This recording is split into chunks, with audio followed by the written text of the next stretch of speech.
Hello everyone. ఈరోజు మనం మన ఇంట్లో పాజిటివ్ ఎనర్జీ నిండి ఉండాలంటే చేయవలసిన కొన్ని ముఖ్యమైన పనుల గురించి మాట్లాడుకుందాం.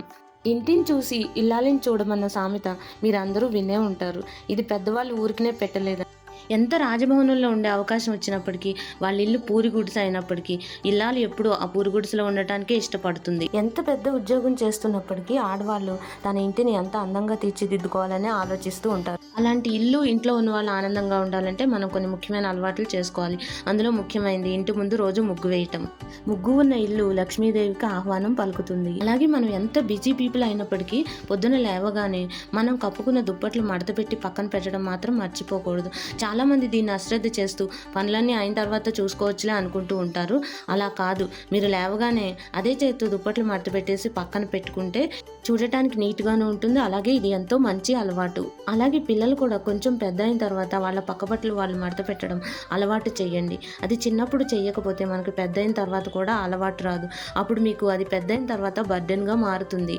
అలా కాకుండా మీరు చిన్నప్పుడే అలవాటు చేసినట్లయితే వాళ్ళకి వాళ్ళ ఏజ్తో పాటు ఈ అలవాటు కూడా పెరుగుతుంది. అలాగే వీలైనంత తొందరగా లేచే అలవాటు మీరు చేసుకోండి. అలాగే మీ పిల్లలకు కూడా నేర్పించండి. ఇది ఇంటికి ఎంతో మేలు చేస్తుంది. వీలైతే వారానికి 2 సార్లు లేదంటే ఒకసారైనా ఈ బెడ్షీట్లు, బ్లాంకెట్స్ ఇవన్నీ కూడా మార్చి వేరేవి ఉతికినవి వేసే ఏర్పాటు చేసుకోండి. ఎలాగో మన దగ్గర ఎక్స్ట్రా ఉంటాయి కాబట్టి వాటిని మనం మార్చి వేసుకుంటే ఫ్రెష్గాను ఉంటాయి. అలాగే ఇల్లంతా పాజిటివ్ ఎనర్జీతో నిండి ఉంటుంది. ఇలా ఉండటం వల్ల ప్రశాంతంగా నిద్ర కూడా పడుతుంది. ప్రశాంతమైన నిద్ర వల్ల ఫ్యామిలీ ఆరోగ్యం చాలా చక్కగా ఉంటుంది. హెల్త్ ఈజ్ వెల్త్ అన్నారు కదా, ఆరోగ్యమే అసలైన సంపద. ఇల్లు అనగానే ప్రశాంతతకు నిలయంలా అనిపించాలి. అలాగే ఎర్లీ మార్నింగ్ లేవగానే కర్టెన్లు అవన్నీ తీసి కిటికీ తలుపులు తీసి అలవాటు చేసుకోండి. కొంతమంది నేను అబ్జర్వ్ చేసిన విషయం ఏంటంటే ఎప్పుడూ తలుపులు మూసుకునే ఉంటారు. అది ఎంట్రన్స్ అయితే పర్వాలేదు, కానీ కిటికీ తలుపులు కూడా అన్నీ బంధించి ఉంచినట్టు ఉంటాయి. దానివల్ల బ్యాక్టీరియా ఎక్కువగా ఫామ్ అవుతూ ఉంటుంది. ఇంట్లోకి గాలి వెలుతురు ధారాళంగా వచ్చినప్పుడే ఆ ఇల్లంతా పాజిటివ్ ఎనర్జీతో నిండి ఉంటుంది. అలాగే గడపలకి పసుపు రాయటం. శుక్రవారం, మంగళవారం అలాగే పండగ సమయాల్లో ఈ గడపని శుభ్రం చేసి పసుపు రాయటం, ముగ్గులు వేయటం వల్ల ఇంట్లోకి పాజిటివ్ ఎనర్జీ ప్రవేశిస్తుంది. పసుపు చాలా పవిత్రమైనది. ఇది ఐశ్వర్యాన్ని ఇస్తుందని నమ్ముతారు. పసుపులో ఉండే సహజమైన యాంటీ బ్యాక్టీరియల్ లక్షణాలు బ్యాక్టీరియాని కంట్రోల్ చేస్తాయి.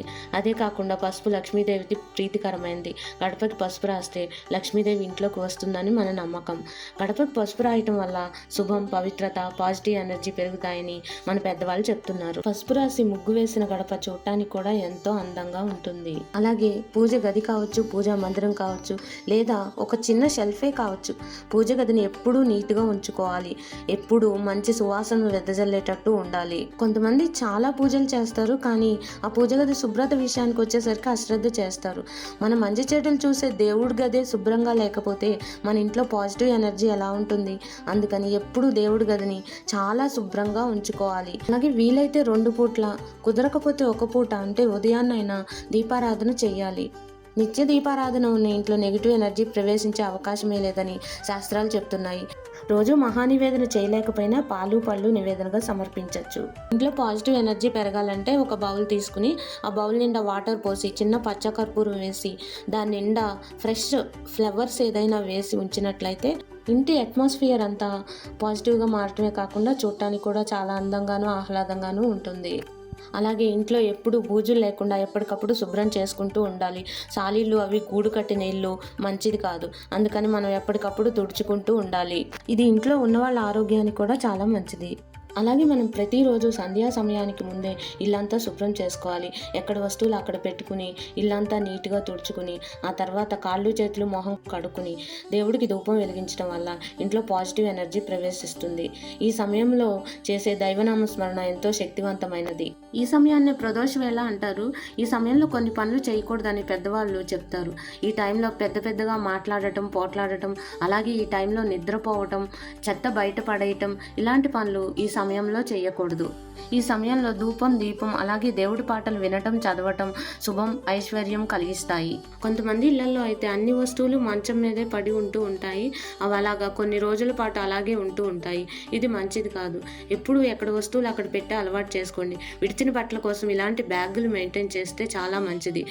మీరు అలవాటు చేసుకుంటే పిల్లలు కూడా విడిచినవి అందులోనే వేయటం అలవాటు చేసుకుంటారు. అలాగే కాలేజీల నుంచి వచ్చిన బ్యాగులు, ఆఫీసుల నుంచి వచ్చిన బ్యాగులు వాటికంటూ ఒక స్థిరమైన స్థలం నిర్ణయించి అక్కడ పెట్టుకుంటే చాలా మంచిది. ఇలా ఉండటం వల్ల ఇల్లు శుభ్రంగా ఉంటుంది, చూడటానికి ప్రశాంతంగా ఉంటుంది. అలాగే ఇంటి ముందు వరుసగా చెప్పులు విడిచి ఉండటం కూడా మంచిది కాదు. సాధ్యమైనంత వరకు వీటికి ఒక ర్యాక్ని ఏర్పాటు చేసి అందులో పెట్టే ఏర్పాటు చేసుకోండి. గుమ్మం పక్కనే చెప్పులు విప్పటం అస్సలు మంచిది కాదు. అలాగే ఎప్పుడు ఇంటి ముందు బాల్కనీల్లోనూ పచ్చటి మొక్కలు పెంచడం కూడా పాజిటివ్ ఎనర్జీని తీసుకువస్తుంది. ఈ మొక్కలు మనకి ఎంతో అదృష్టాన్ని తీసుకువస్తాయి. అలాగే మన సాంప్రదాయం, మన దేశం కూడా అలంకరణకు ప్రాముఖ్యత ఇచ్చే దేశం కాబట్టి వీలైనంత వరకు ఇంటిని అందంగా అలంకరించుకోవాలి. అలాగే గురువారం, ఆదివారం సాయంత్రం సమయంలో ఇలా సాంబ్రాణి ధూపం వేయటం ఇంటికి ఎంతో మంచిది. ఇంట్లో పవిత్రతని ఇది పెంచుతుంది. ఈ మంచి సువాసన వల్ల ఇల్లంతా పాజిటివ్ ఎనర్జీతో నిండుతుంది. సాంబ్రాణి ధూపం వేస్తే చెడు శక్తులు దూరం అవుతాయని పెద్దవాళ్ళు చెప్తూ ఉంటారు. అలాగే దీనివల్ల గాలి కూడా శుభ్రమవుతుంది, దోమలు కూడా తగ్గుతాయి.